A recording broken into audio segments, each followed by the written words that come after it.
After 8 o'clock, I'm Brian Feldman, and this is Out of Line. We are here live, same time every Sunday on Fox Sports Radio, 98.9 FM and 1340 AM, flagship of the Vegas Golden Knights.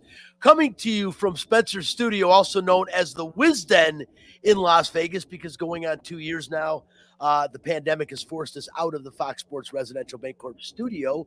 Joining me on the show, social media director Spencer the Wiz Ostrowski. Nobody beats the Wiz. Nobody beats the Wiz. That's right. The Wiz not only has his own studio, but he also has his own theme music as well. Well-deserved, by the way. And back in the Fox Sports Residential Bancorp studios, longtime Lotus Broadcasting producer, Bobby Machado. Chris Chapman, the guy who normally produced the show, is in France on his long-awaited honeymoon. And from what I keep seeing on Facebook, he and his wife are eating a hell of a lot of cheese. But greatly appreciate Bobby being here on a Sunday morning to help us out. The show is also streaming on the LV Sports Network, and you can watch the show on Facebook Live and Twitter. The page is called Out of Line. That's OUTTALINE, and that's actually Facebook Live and YouTube. Following the show, you can follow the show also on Instagram and Twitter at Out of Line Fox LV. And since we are live, your calls and questions are welcome. The Fox Sports Residential Bancorp studio line is 702-876-1340. Hi, this is Bubby, and it's time for What's on Tap. What's on Tap, brought to you by title sponsor Residential Bancorp. Whether purchasing a new home or refinancing the home you already own, Residential Bancorp is the company you turn to for all your home financing needs. Residential Bancorp, funding America one neighborhood at a time. And this is the last Residential Bancorp, I should say the last week Residential Bancorp will be offering $2,500 free to everyone and anyone who qualifies for a home purchase loan in the state of Nevada. Call 702-964-5720 for more information. On tap, the Vegas Golden Knights have lost 3 in a row and are no longer in first place in the Pacific Division. David Shane, who handles the VGK beat for the Las Vegas Review-Journal, will be joining us to give us his take on what's going on, and if it's cause for concern, he'll be on the air with us just in a little while. And the Running Rebels pulled off another huge upset yesterday. We'll talk about that. Today's fact, this segment might be the most controversial we have ever done. Stick around for that. And we'll give you our take on in the wake of Super Bowl 56. And we'll talk about Aaron Donald's potential retirement talk. And we'll also have a little bit of a Lions rant. Stick around if you're a Lions fan. You might like this. You might hate it. And it's also NBA All-Star Weekend. We'll talk about that as well. That's what's on tap. If you are looking to buy a home or to refinance the home you currently own, choose a company you can trust. Residential Bancorp, funding America one neighborhood at a time. And for one final week, Residential Bancorp is offering Nevada home buyers $2,500 towards closing costs or to buy down your interest rate. And again, this is for anyone and everyone who qualifies for any home financing purchasing program in the state of Nevada. Call 702-964-5720 for details. Wow, Spence, what a week. You know, it is amazing when I think about this, that the Super Bowl was like only last Sunday. Doesn't it feel like it was like 3 weeks ago already?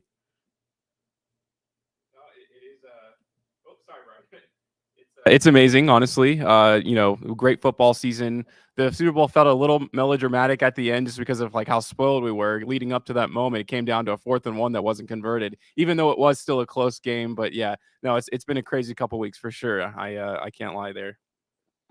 Very, very enjoyable. We'll talk about the Super Bowl in a little bit. All kinds of stuff still going on there.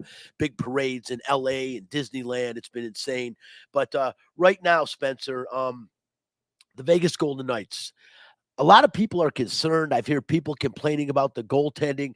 I want to bring in one of my favorite guests to talk about the Vegas Golden Knights. Of course, we love having Chris Chapman with us weekly to also talk about him. But David Shane covers the beat for the Vegas Golden Knights for the Las Vegas Review-Journal.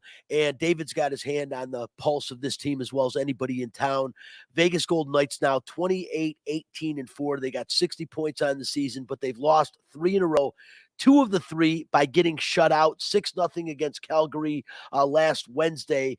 And then, of course, they played Colorado the following day at home at T-Mobile. And they ended up 2-0 in that game.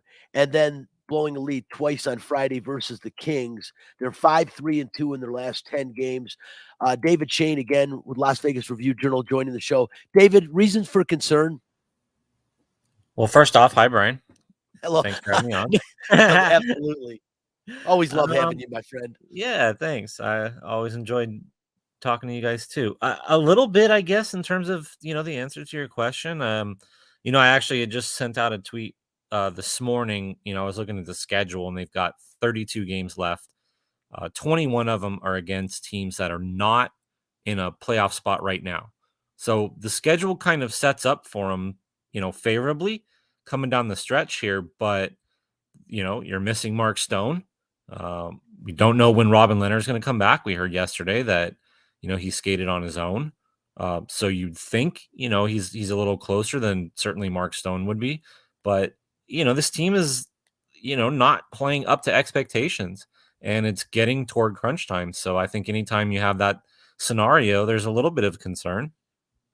Yeah, the return of Jack Eichel, so anticipated here. A lot of Vegas Golden Knights fan, and again, no offense to any of them, David, but they haven't been acclimated to hockey for that long, especially native Las Vegans that maybe at best knew the minor league system. But the Jack Eichel, when we first heard about the trade, I had friends of mine here that really just started getting into hockey in 2017. They're like, oh my God, how are they going to give up on Alex Tuck, and Peyton Krebs is supposed to be a future superstar? And I said, man, Jack Eichel is a top 5 NHL player. Wait until this guy gets on the ice, gets healthy, gets his legs underneath him. You are going to see that we have one of the top talents here in the National Hockey League. That is how good Jack Eichel was pre-injury, pre-surgery. So far, 2 games with Jack Eichel. He does have an assist. First game a couple times in the box. One of them hurt the Vegas Golden Knights. But I think you could see by a couple of his passes, the one assist that he had, to Pacioretty. I mean, this guy can definitely throw the puck around real well, and pretty soon we'll start seeing him put the puck in the net. Any concern from what you've seen on Jack Eichel so far? So let me back up first. I just want to say, in terms of Alex Tuck real quick, Alex Tuck is going to be a captain in Buffalo. They as much as this trade, it was, like you said, it's hard to give him up and he's so good. Whatever. He really is the perfect fit up in Buffalo and all of this. And for the Knights to have to give up something to get something, yeah, I mean, I think it's going to work out in that regard. But, to your point with Jack Eichel, I said this to somebody, and I don't mean this in a condescending way, and I apologize if it's going to come off, but I said something that if fans thought Mark Stone was good when he got here, they ain't seen nothing. Jack Eichel is phenomenal. The way that he can carry the puck, what he can do with it. Like you said, I mean, he is a top 5 offensive talent in the league when healthy. And that's going to be the biggest question mark, is just how healthy is he? How much does he trust it? Really, I think, I don't think there's concern, sorry, I've rambled and I haven't really answered your question. I don't think there's concern per se, but Jack Eichel himself talked about sort of the mental hurdle that he's going to have to get over of, anytime you have an injury, just trusting it, trusting that you're back 100%, being confident, that it's going to hold up. And so for him, to take a couple bumps, he took a good shot last night along the wall, actually leading up to that goal that he had the assist on. And I thought that was a big moment, as much as, the goal and everything else that happened was he kind of dipped his shoulder in. He took he absorbed it along the wall and he kept going. And I think the more he's able to do that and trust it and feel confident, the more the fans will start to see, what an offensive talent he is. Yeah, what an excellent point. I'm trying to let everyone know that as well. I mean, watch the fluidity of a Connor McDavid or an Austin Matthews. And, I'm not going to say he's right exactly there with guys of that talent level, but he is right now in the prime of his career, provided he gets completely mentally healthy over this injury. As you said, when you're talking about a spinal cord or neck, back in any way, shape, or form, it is going to be tentative. You are going to be a bit tentative at the beginning, but after he plays a little bit, and as you said, took a nice hit yesterday, which he needs to take more of so he can get acclimated with game speed. Once he gets his legs underneath him, I am excited to start hearing my friends tell me, wow, you were right, because there is no question, as long as mentally he gets right and he's fine with this injury, this guy is going to be super talented. You mentioned Mark Stone. Mark Stone, the captain of this team. I know last year a lot of complaining about Mark Stone somewhat disappearing in the playoffs. He hasn't really been fully up to speed this year. He has been hurt. That back injury kept him out of 29 games earlier. Looks like it could keep him out of the rest of the regular season. What do you hear about Mark Stone, his health and development? Also, a question on the salary cap when Mark Stone comes back. Doesn't it kind of help the Vegas Golden Knights with him not playing right now if they can keep him off long term? Because I know in the postseason that the salary cap doesn't come into play. Yeah, just to answer that part of it, and I think that's sort of where all the conspiracy theories seem to jump up was, the timing of him going on long-term injured reserve enabled Jack Eichel to be activated without the Knights having to make, really any other corresponding moves. They didn't have to trade anybody or do anything like that. And so, yeah, everybody puts the tinfoil hat on and says, oh, it's like Nikita Kucherov in Tampa Bay and, they're trying to circumvent the cap. But, the reality is, like you said, this goes all the way back to, last season in the playoffs, and sort of with the benefit of hindsight now, we can say, oh, he disappeared in the Canadian series. Well, he wasn't healthy. Like, obviously the back was bothering him. Like, that was the issue. And he didn't want to admit it then. But, Kelly McCrimmon said it, it goes all the way back to that. And we've sort of heard Pete DeBoer even hint to that. So, so I'm gonna kind of put a question in your mouth is there concern? Because you asked me about that with a couple other guys. I think with Mark Stone, there is. Anytime you're dealing with a back, and anytime you're dealing with something that's lingered the way it has, and then more so than that is they don't know the issue specifically. There seems to be overlapping stuff. He's seen specialists. He's had a dozen diagnostic tests, and nothing has come back definitive. And I think that's the frustrating part for them.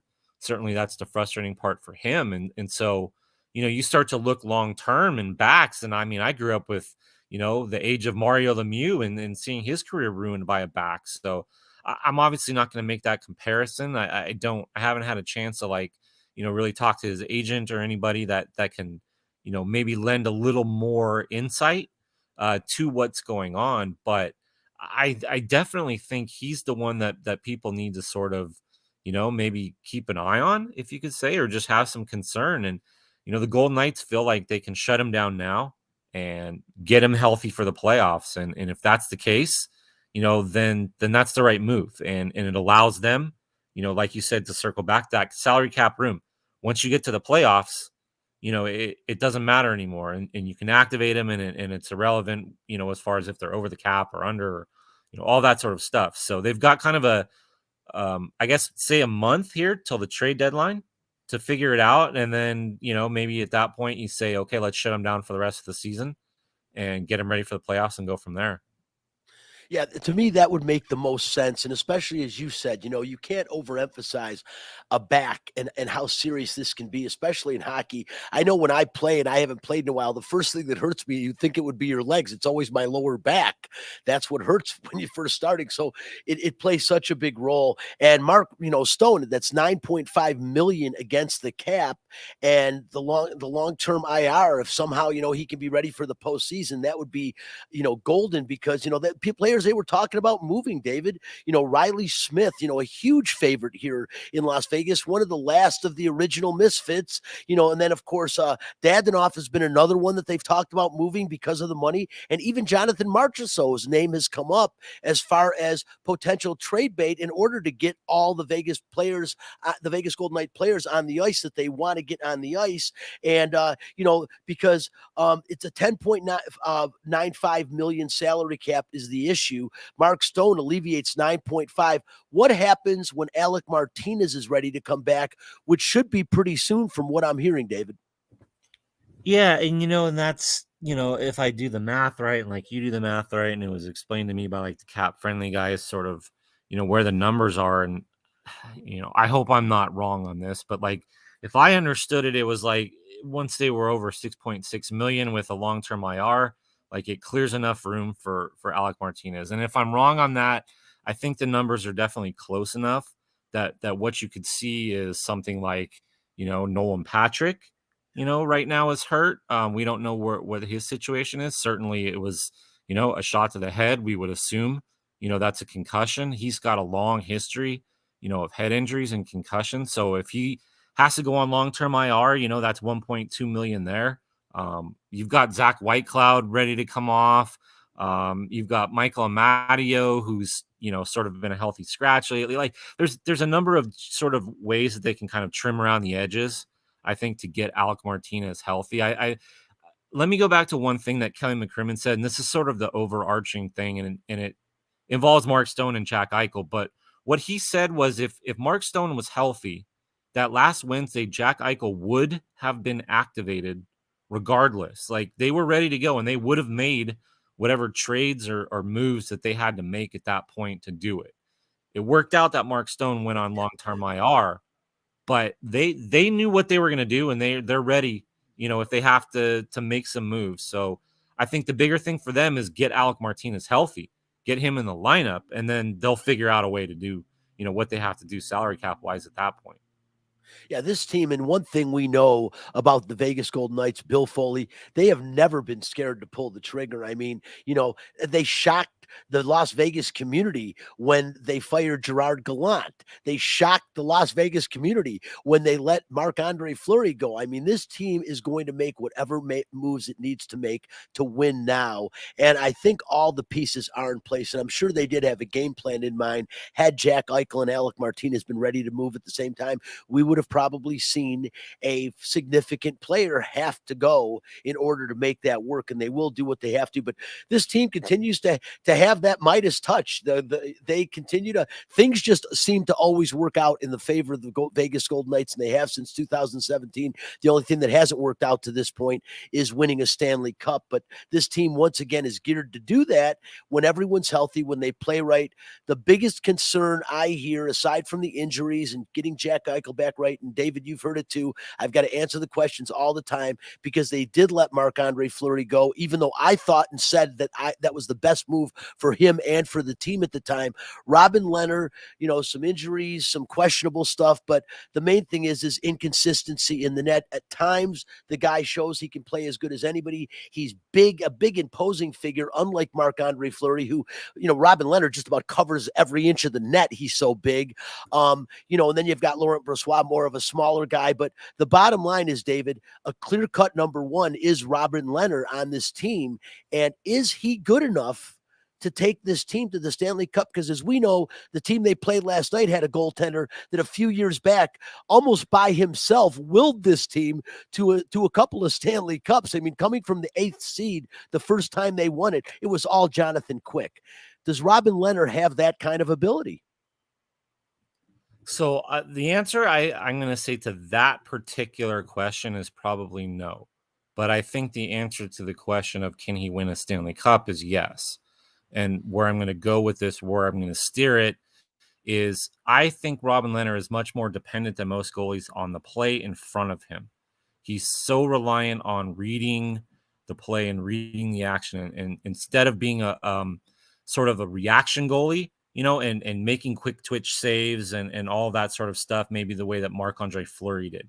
He's much more reliant on positioning and the things in front of him being predictable. And right now, defensively, the Golden Knights haven't played well. And it's sort of an ongoing, season-long issue that they've just given up a lot of high danger chances. They've given up a lot of scoring chances. They've given up more shots than they have in the past couple of years, with Pete DeBoer as the coach. And yeah, maybe you can point to the neutral zone changes and just, maybe not mastering that. You can look at Alec Martinez being out of the lineup, Zach Whitecloud having two different, injury stretches here, broken foot, broken hand. Like there's been a myriad, different issues here in front of Robin Lehner. All that being said, I would also argue that Robin Leonard needs to make probably one more save a game. There's been times where it's not his fault per se, but you want him to be a top 10 goalie, and a top 10 goalie, makes maybe one save more per game that he shouldn't make. And right now it's just, to do the analytics, that goal save above average and all those fun stats, like that's just where it's not, high enough. He's not bailing them out enough. And if you're going to look at a goalie like, a Vasilevsky, all these other guys, like, yeah, they seem to do that. And that's where it's missing a little bit right now. But I think that's in conjunction with the defense. And I don't want to totally blame, Robin Leonard for all of their issues back there. Yeah, I don't think he's to blame for all of them. But again, the fans got spoiled. Marc-Andre Fleury rejuvenated his career here in Las Vegas, and really the face of the franchise for the first 4 seasons. This guy, really helped bring hockey in such a good way to Las Vegas, and everyone's hero here. I hope one day they erect a statue, or at least name the street that's next to T-Mobile Arena after Marc-Andre Fleury, because I think he surely deserves it. But again, I will stand by it forever. It's not his fault that Chicago's a bad team. He's just playing. He doesn't have a really good squad in front of him in Chicago. But again, I think the timing was perfect for everything that happened. But Robin Leonard does need to step up.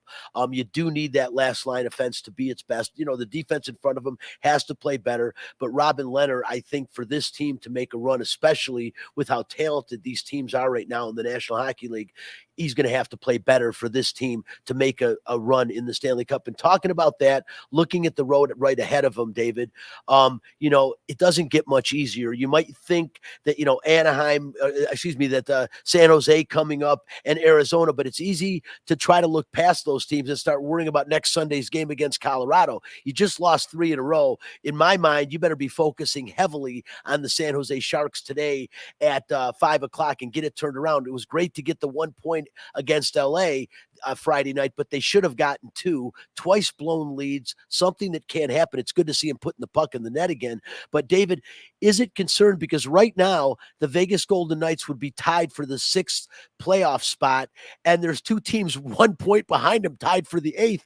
I mean, I don't think they're in danger of falling out of the playoffs completely, but I also don't think you want to end up as the 7th or 8th seed in the playoffs, especially looking over at the other division in our conference. Yeah, I think, Pete DeBoer talked about this after the game, the other night, just in terms of the lack of desperation, maybe the lack of urgency.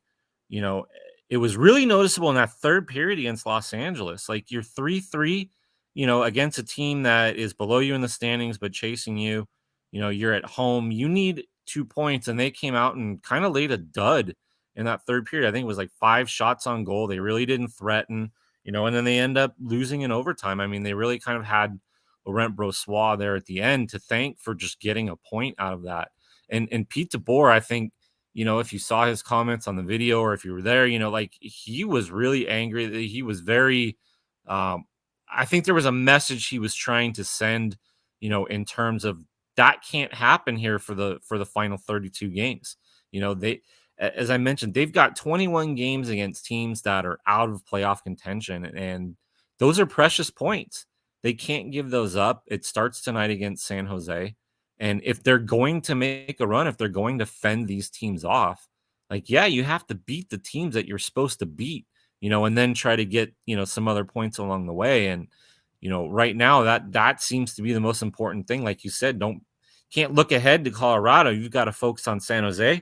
You've got to focus on that road game against Arizona, and those 4 points on the table matter just as much as, as 4 points against, 2 playoff teams way down the line. I agree 100%, especially the way Calgary, who's now poked the nose in front in the Pacific Division, they don't look like they're slowing down at all. And that is definitely a team to be concerned about, as they are playing as good in the last month as anybody in the National Hockey League. Finally, David, before I let you go, and again, talking with David Shane of the Las Vegas Review-Journal, covers the beat for the Vegas Golden Knights. David, early to give predictions, but what I will ask you is, do you think if this team shores up, Alec Martinez comes back, Mark Stone is able to come back for the playoffs, is this team good enough to win a Stanley Cup this year, where especially over in the East, there are so many talented hockey teams playing so well? I think on paper, yes. I mean, you look at, just the talent and, you know, the lack of holes really on that roster. I mean, they're deep. You've got everything you pretty much need, in terms of a formula to win a Stanley Cup. Now you have a number one center, you've got a number one defenseman, you've got, depth scoring. You have every piece. Maybe the one thing lacking is a little physicality, maybe a little sandpaper and a little nastiness. I think maybe that's where Kelly McCrimmon might address something, at the trade deadline, if you've got a little bit of salary cap room. All that being said, I think it's about how you're playing, though. And the Golden Knights have just not been able to really consistently, except for that one stretch. Was it in, I don't remember, was it December or January? They had that long stretch, everything blends together. But other than that, they've just been inconsistent and injury riddled the whole year. And so you can look at it on paper and say, yeah, they've got enough, and yeah, they have all the pieces, but they have to be able to, at some point, to really put it together and feel like they're playing well going into the playoffs. And I think until I see them, with 10 or 15 games left, really making a push, and really, showing, and flexing their muscles, I'm going to continue to at least have, a little bit of question, around them in terms of, can they get over that hump? Yeah, I'm right there with you. I think this team does have the talent. They do have the players. They are definitely as playoff tested as anybody in the National Hockey League. They haven't missed since they've been around. I don't want to jinx them, but they are, and I think that's the key word. It is consistency. It's always one of the key words is for a team to win in the playoffs, they have to show that they can win consistently, and that's the one thing. Other than, as David mentioned, for a short stretch, this team has not showed they can win on a consistent basis. And they're going to have a tough road to haul, but the good thing is there is still plenty of time to right this ship before the regular season comes to a conclusion. And again, with Jack Eichel back in the lineup, if this guy does mentally get sound and realize he's okay, he can play, takes a few more hits, once this guy starts playing at the top of his game and putting the puck in the net, everyone in Las Vegas is in for a real good treat. Once again, he is David Shane with the Las Vegas Review Journal. David, as always, man, appreciate you taking time out and joining the show. Appreciate it too. Take care, Brian. All right. Once again, David Shane, and we'll talk more Vegas Golden Knights every week, hoping that the Vegas Golden Knights can get it together in time for this postseason run. Because this team, that's one of the things. There's teams that are gearing up. There's teams that are making changes. There's teams that are preparing for a future run. The Vegas Golden Knights are a team that is built for right now, for today. This team is built to win a Stanley Cup, and that's what they've gone out and done. And as David said, maybe a little bit of toughness. Are they missing Ryan Reeves a little bit right now? Maybe so. Well, who knows? Maybe Pete DeBoer can go out and get him pretty inexpensively to come back to the Knights for the postseason run before the trading deadline. But I do think they need somebody. I think they were banking more on Keegan Colasar and William Carrier being the guys to carry this team with physicality on that final line. They're playing decently. Carrier is definitely always an offensive threat. Keegan Colasar, I like him as well, but neither one of those guys have the toughness or the continuous intimidation factor that Ryan Reeves brought to this team. And not that it was a bad move to get rid of him, but I think that is something that is missing a little bit on this team. Let's slide over, Spencer, and talk about UNLV. Huge blowout win versus Colorado State yesterday, 72-51. Colorado State 21-4 on the season, and 2 of those 4 losses were blowout losses to UNLV. One at home at Fort Collins at Moby Arena, and the other one here at the Thomas and Mack Center yesterday. I mean, if UNLV could play Colorado State every week, they might be undefeated. We know that's unrealistic, but now they're in 5th place in the Mountain West, 16-11 overall, and 8-6 in the conference. Spencer, what do you make of this UNLV team? Well, this is what I'll say from the past 2 games that I've seen, and it's really great because I was thinking when I watched the last 2 games, and I kind of watched them, pretty intently, or the best I could. They're so much more engaged than I've seen them in the past 3 years. Wins and losses are one thing, and everybody wants to see wins or losses. Obviously, that's what the whole game is about. But they are swarming to the ball defensively right now. And yes, you can tell somebody to swarm to the ball, but when they're on the court, obviously, there's only so much control you have over them. You just have a game plan in place. So I know right now that, Coach Kruger, he has them on the court engaged and they are ready to play every single game. And when we look back at TJ Otzelberger, guys took games off. We saw that consistently, especially out of Bryce Hamilton.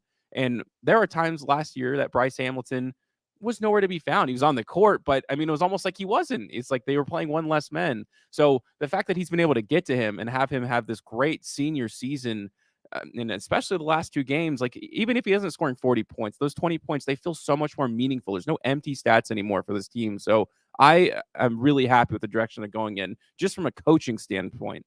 No, Spencer, I have to agree with you.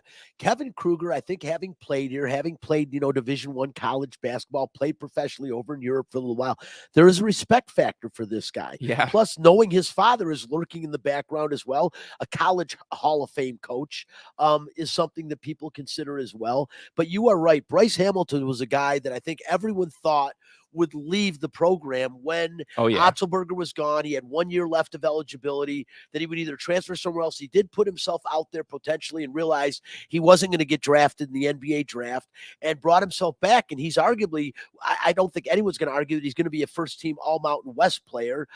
He could get All-American honorable mention. 21 and a half points a game is nothing to sneeze at, and especially with a couple of the wins they got. Colorado State, formerly a ranked team, beat them twice, and he got his first double-double of the season yesterday against them with 10 rebounds, 20 points, again, averaging 20 and a half a game. This kid is the real deal. He will get more than a cup of tea at the NBA level. He's a project that I think could really work out and be excellent for UNLV. They're going to go as far as Bryce Hamilton can take them, no question about it. But you are right. Kevin Kruger is getting a lot more out of this kid and helping his motor to run on a regular basis. And I think that is a really big thing. There are some complimentary players. Royce Ham Jr. is going to be an integral part of this team if they're going to make any kind of a run in the postseason, because they need that offensive rebounding ability. What was really good against Colorado State, Spencer, is they forced Colorado State to play perimeter basketball. Yes. With Colorado State generally is a team that can penetrate and get inside. UNLV forced bad shots on the outside. Colorado State taking way too many three-pointers. It almost looked like the team switched, because UNLV is a middle-of-the-road defensive team. Yeah. They went from being a bad defensive team to now they're a middle-of-the-road defensive team. But if they could play defense like they did against Colorado State, when I said the remaining schedule is brutal, they might win one game. I kind of had them penciled in last week as maybe only winning the last game of the season at New Mexico. Now I'm thinking, hell, look at the road ahead, Spencer. They've got Reno Tuesday night at 8:00. It's at Reno on the road. That is going to be a tough game. Really is. They beat Reno here at the Thomas and Mack Center. That is going to be a tough game. And then, of course, after Reno, they've got Boise State here next Saturday, a team that they played really well up in Idaho and only lost that game by 3 points. Heck, they could split or maybe win both these. I don't think this team is going to win out. They've got 5 games left. That would be a really tough road. But Spencer, I am impressed with what I see. I definitely see a little bit of a different culture and atmosphere. I hope that the Thomas and Mack Center sees more and more fans. They did get some fans yesterday for the Colorado State game, more than usual. Maybe that will grow, and I really hope by the time the Mountain West Conference comes around, they turn Thomas and Mack into the home arena for the Mountain West Conference tournament, because UNLV can make some noise this year. And I think a lot of teams now are saying, whoa, we've got to be careful. This is not the same UNLV team they're used to seeing. No, I couldn't agree with you more. And I want to talk about a couple of things. Defensively, they remind me a lot, and this is going to sound extreme, of the Milwaukee Bucks. The Milwaukee Bucks have that kind of mentality of, we're going to protect the paint. You're not going to get an easy shot there, and you're going to be forced to make some perimeter shots. So that may be good and bad against certain teams, but I'd say in college in general, it's not like they're leaving guys wide open, but they're swarming and they're double teaming in the paint and then running out. I mean, if they keep doing that, they could beat anybody in the Mountain West. We know it's not the best conference, ever. And I think, making some noise in the Mountain West tournament is definitely the start to get some people interested in this team again. Because we both know that ultimately the only way that you're really going to pack the MAC is if they go to March Madness, because everyone's going to be there. That's the biggest tournament almost in the country, bar like the Super Bowl and other, big type events like the NBA Finals. The country watches March Madness. So if people's eyes are on UNLV in March, they haven't been in forever, that's how you're going to get people in there. You can do any sort of marketing scheme you want, but we know the real formula. No, The real formula is always winning. And the toughest game to me that UNLV's got left on their schedule to win would be hosting Wyoming, the second to last game of the season on March 2nd. I think, that is going to be a huge game for them. If they can get by that game and, even split these next two games against Nevada and Boise State, they're going to be primed and ready for the tournament. And then, of course, they go on the road. They get one final road game against New Mexico, which that could be a great way and a great segue into the Mountain West Conference tournament. But if they can finish with one of the top 3 or 4 seeds, Spencer, that's huge. Well, this is what I finished on with UNLV basketball. And remember the first year of TJ Otzelberger's tenure, I was questioning him. I was like, I questioned whether or not he should be fired, especially going into the second season. And everybody called me crazy. But I said, there's one thing about coaches that I know, especially in basketball, maybe not football, but in basketball, is you don't question the coach if they're good. Wins and losses happen, but it's talking about the product on the court. You can't win every basketball game as much as you want to. So when you compare the two, I have not questioned one thing about Kevin Kruger yet, despite having, a pretty average record. I like Kevin Kruger. I said it last year. We wished him the best. I think he's doing as good of a job as a coach could do in his first season to this point. We'll see how they finish up, and we'll definitely see how they do in the Mountain West Conference tournament. But I will tell you what, if he gets any kind of a postseason bid, which right now I think an NIT bid is almost for sure, if he could do pretty well and win a Mountain West Conference tournament game, they're looking at the NIT. But if this guy can some way find a way to win the Mountain West Conference and get into the NCAA tournament, wow, it would be astonishing in his first season. I think it's already a great job. What we're seeing, he's putting an entertaining, capable team on the floor with one of the best players in the Mountain West Conference that hasn't played consistently as one of the best players until this season. He's gotten the most out of him, which shows his intestinal fortitude and his ability as a college basketball coach. Love what I'm seeing, and that's why I am repping. I'm not saying we're back here yet, Spence. I'm wearing the shirt, the 1990 championship, my UNLV hat, as you see, but they deserve it after a big win over Colorado State. Again, that team 21-4, 2 of their losses at the hands of the UNLV Running Rebels. Pretty darn cool. Go ahead, Spencer, hit it. Fact this. If you don't like the facts, take your ass back to bed. Fact this. Thomas heads in for the final turn. It's going to be a race for second place. It might be Penn going 1-2 with Baroker making the turn currently in second place. And over the last half of the pool, nobody will touch Leah Thomas, who will finish at 437.32. Leah Thomas, Ivy League champion in the 500 free. Second place to Catherine Baroker, another top. Yeah, that was Thursday night. And fact.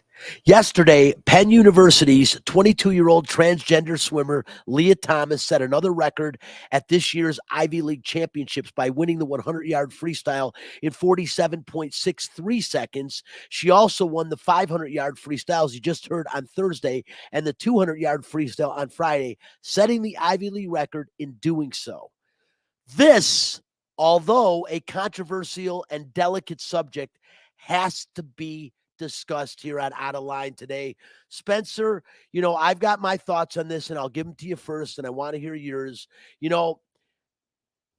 It's a very delicate situation to get into and to touch on, but if you know me and know me personally, if you want to hammer me on this, go right ahead. If you know the person I am and who I am, I have no problem. I don't have any blood in my body that's racist or prejudiced against anybody. It's just not the truth if you know me. But I feel fair is fair. And I think when you are born with a male body, which Leah Thomas was, and then you have a sex change, you're transgender, and now you were considered a female, to be able to compete at the collegiate level or professional level as a female, I think is unfair. It's my take on it. We are biologically different. I have no problem whatsoever with anyone being transgendered. If that's what you desire, or maybe internally that's the way you feel you are, that's great. However, again, is it fair to the other collegiate athletes, these women that are top collegiate athletes that are competing in this, to compete up against somebody that at one point in time was a man? You have your sexual organs change, but it doesn't change your physical chemistry, Spencer, or your chemical makeup. So again, is it fair? And if it was completely fair, how is this person, the first one that I'm aware of, competing as a woman and at the collegiate level that is breaking records that have stood for years. This is the Ivy League. It's been around since the dawn of time. And now there are records falling. Is this fair, Spencer? Well, before I say whether or not it's fair, this is my initial take on it, and I'll throw it back to you. So the biggest issue that transgendered people face in the country, plain and simple, at least in my opinion, from what I've seen, who I've talked to, some transgendered individuals, is acceptance. They want to be accepted in society. Now, you can say stuff on social media and say that, I'm for transgender people, which is a very good thing to do. But as we all know, that social media isn't real life. So that when these transgender people go out in public and they're not accepted, it's much worse than being called something on Twitter or anything like that. They want to be accepted in their actual lives, like, when they live them. So when you can say someone's accepted, but when you don't see that in real life, then it's a different story. So when a transgendered person is invited and accepted into the sports world, it's the first kind of step, in my opinion, in seeing that they are recognized as a woman. And this is like the most way, like this is one of the best ways that you can do it, because you have men and women's sports. So when a transgender individual sees themselves as a woman and they, are a woman, and now that they are playing in women's sports, I think that's a really big step in acceptance. That's like my initial kind of thought on it. Now, whether it comes to the physicality part, I don't know, but that's kind of how I feel about it. What about breaking records, though, Spencer? I mean, if you're breaking long-standing records, and that was kind of my issue with it, did you see how much Leah Thomas, how much she won by? I mean, you couldn't even see the other swimmers in the picture in that 500. They were so far back. And then to win the other two races that she participated in, it just seems like there's got to be something to that. Well, okay, of course. So I talked about the acceptance side. Now let's talk about, the actual sporting side of it. Now, I feel it does make me feel bad for, the ladies who, were initially born as women and identify as that they've worked their entire lives, but physically speaking, they probably can't get up to that level because their bodies just aren't meant to do that. It's not meant that they're not trying hard enough or not trying as hard as Leah Thomas is that their bodies are physically incapable of getting to that level in the sport. So, it's pretty awkward, like that they really can't compete as of right now. Because I looked on Twitter, I think, Leah Thomas, when she competed on the men's side, was like 256 or 268 in the rankings, and now going all the way up to 1. Obviously, there's something that seems a little off right there. Yeah, that was like I said again. That is my take on it. I am all for transgender. And I mean, I don't talk about it on social media, but I have no issues whatsoever. It's who you are. But again, it's about the fairness of competition, and is it fair? And I guess we'll leave that for everyone else to decide out there. I don't believe it's fair. It doesn't sound like from a competitive standpoint you feel like it's fair. I just wonder how everyone else feels. You can give us a call at any time, 876-1340, if you'd like to jump in. Spencer, let's move on with the time we have left and talk about the Super Bowl. We mentioned it. First of all, I will say I've been around for every single Super Bowl. I guess that dates me a bit. I know Bobby has as well back in the studio. Sorry, Bobby, don't mean to throw you under a bus there, but the truth of the matter is, in all of my life, I have never seen a better postseason in the National Football League than I have this year, Spencer. From the first round of the playoffs, we saw a few lopsided victories. The divisional round, every game kept getting better and better. The AFC and the NFC championship games were just as good as the divisional round. And then the Super Bowl, not a letdown in any way, shape, or form, comes right down to the wire again. The team having to convert a fourth down, got a penalty to keep it going for the Rams.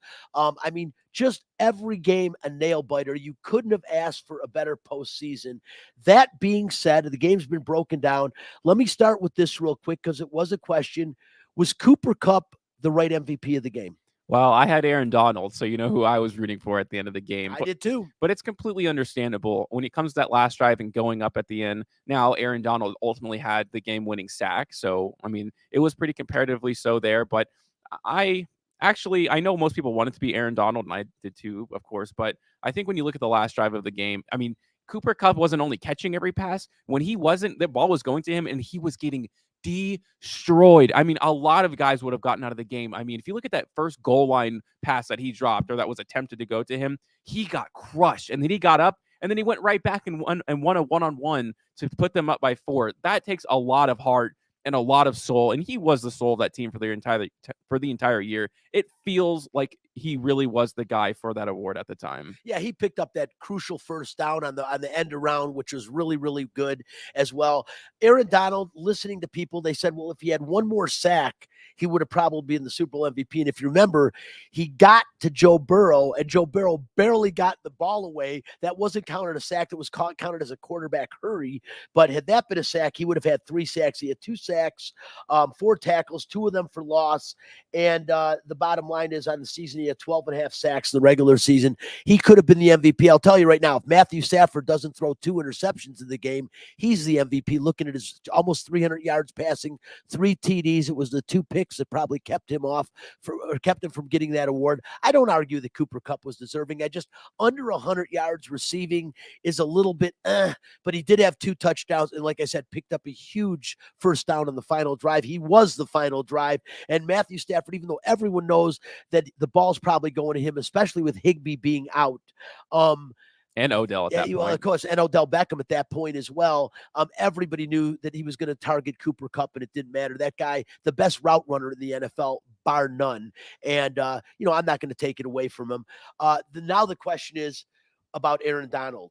In the span of a couple of days, he went from discussing retirement to, after the Super Bowl win, the insane parade where he talked about running it back. Spencer, let's hear what he said before the Super Bowl, then play what he said after. In 8 years, I accomplished a lot in a short amount of time. And one thing that I feel like I'm lacking is, being a world champion. So it meant a lot to me. I feel like it'll be a goal that I've been chasing and trying to accomplish. I'll be able to check that off and feel like, there's nothing in this league that I didn't accomplish, that I didn't want to accomplish. So it meant a lot. We built the super team. We can bring the super team back. Why not run it back? We could be world champions. Yeah! Well, he went from saying he'll have accomplished everything he could accomplish to, why not run it back and play it again? The issue is, we know all the rumors about him retiring. They were bubbling for a few days before the Super Bowl, and they were legitimate. He still hasn't said that he won't. But the bottom line is, at some point this offseason, the Rams know they need to address and to make Aaron Donald the highest defensive player in the NFL. He is due $9.25 million in base salary this year with a $5 million roster bonus. I mean, that's good money, Spencer, right? But in the landscape of the highest paid defensive players, it's way off. TJ Watt, guys like that, pass rushers, are making $27 to $28 million a year. Donald's contract averages $22.5 million a year. He is going to need to get that bump this season, and he probably won't retire, but he might not show up for all the offseason stuff unless the Rams address this right away. I cannot see Aaron Donald at the top of his game, not even 10 years into an NFL career. I think this was his 8th season. This guy's not going to retire. What he's going to do is become the highest paid defensive player in the National Football League. He is, but I kind of go back and forth in this all the time. And clearly, he's a big part of that. But the fact that he did have a lower salary, was it not a big reason why they won the Super Bowl? They had a lot of cap space left over. They got to sign Odell Beckham. They got to sign Von Miller. Think about all the guys they have brought in at this time. They brought in, Matthew Stafford, another really big contract. So when you start giving this guy big money, and it's going to be silly money, he's going to make more money than quarterbacks at some point. That means you got to let go of a lot of the excess fat. A lot of the guys who made big plays in the Super Bowl and in this playoff run, they're not going to be on your team anymore. So that's kind of what happened with the Raiders with Khalil Mack. He wanted to get Kirk Cousins money, and the Bears gave it to him. And what have the Bears done since? Absolutely nothing. So I get it that, the Bears obviously are in a much worse place than the Rams, but those contracts, I mean, yes, it looks cool on paper to say that he's the highest paid player in the NFL, but I think in actuality, when it comes to team building, it's a different story. And the one last thing I'll say is, look at Tom Brady. Tom Brady was never, at any point in his career, never the highest paid quarterback in the NFL, and they built some great teams around him, and his contract flexibility was a big reason for it. Well, we'll see Aaron Donald, what he does. He does deserve to command this big money. And the one thing difference when you use a comparison like Khalil Mack, and I do think it's a good comparison, is it seems like Aaron Donald always had more heart and was more about winning than Khalil Mack. Khalil Mack was about Khalil Mack and not so much loyalty to a team as loyalty to the dollar, which you can't blame him. The NFL, not for long, man. I mean, you got to get what you can when you can get it. But in the same respect, Aaron Donald, to me, is a guy that has always wanted to win. I'll tell you what, in that Super Bowl, Spencer, the first half, there was barely any statistics for Aaron Donald. Look at the first half and the second. If you want to know why, watch it. He was at times getting triple teamed. I don't know how they were even blocking out other guys in there, because at times they were putting 3 guys chipping Aaron Donald to keep him from getting to Joe Burrow. And they neutralized him in the first half. And in the second half, they decided, wow, Von Miller's playing really well. There's other guys in this team we got to worry about. As soon as they did that, and they went down to a double and occasionally single team, Aaron Donald blew past that offensive line. I don't think there is an offensive lineman in the game that can go all game blocking Aaron Donald one-on-one. I think it's just about an impossibility. That is how good he is, and I think he'll continue to be that good, and I do think he deserves the money that he is going to command. Listen, not a lot of time left, so real quickly, I want to get to this question, because Matthew Stafford won the Super Bowl as a Los Angeles Ram. Does that mean Detroit Lions fans should celebrate? Are you kidding me? Here's the deal. Celebrate the man, Matthew Stafford. He is a great man with what he has done in the Detroit community when he was there, what he has done with his wife when she had some health issues. But the bottom line is, as a Detroit Lion fan, what did he do for you by winning the Super Bowl? You know what he did? That little trade they made for Jared Goff last year, the Detroit Lions got some draft picks. Well, they got this year's #1 draft pick for the Los Angeles Rams. So what does that mean? By Matthew Stafford winning the Super Bowl, they got the very last pick in the first round to go along with the second pick. Is that good? Of course it's good. But if they would have been bounced in the first round, you jump up. A good, what is that? Like 8 picks? I mean, it didn't do anything for you. Don't start buying Detroit Rams shirts. They're not the Detroit Rams. They are the Los Angeles Rams. Detroit Lions fans, start making it real. The Detroit Lions have won 1 playoff game in over 60 years. Since it has been called the Super Bowl, 1 playoff game. They had a full career of Barry Sanders and Calvin Johnson. Between the two of them, 19 NFL seasons and 1 playoff win. Calvin Johnson, who, by the way, played his entire career just about with Matthew Stafford, never won a playoff game and made the Hall of Fame for how damn good he was. Will Matthew Stafford make the Hall of Fame? That is a real big controversy. I say if he gets to another Super Bowl with the Rams, he is a virtual lock. He might be in already. 13 seasons, broke every passing record the Lions had, including Lions' record for wins as a quarterback. Is that saying much? Well, there's still a franchise that has been around for a long time. But please stop celebrating as though you won the Super Bowl. You didn't. And as long as you celebrate, Sheila Hempford won't consider selling this team. And that is the only consistent thing the Detroit Lions have had in all their years of losing, is ownership by the Ford family. Please stop glorifying this. Matthew Stafford is no longer your quarterback, Detroit. He is the property of the Los Angeles Rams. I'll leave it at that. I just want to quickly say before we head out, Spencer, a lot of quarterback vacancies we'll talk about in the future, but the NBA All-Star Weekend this weekend.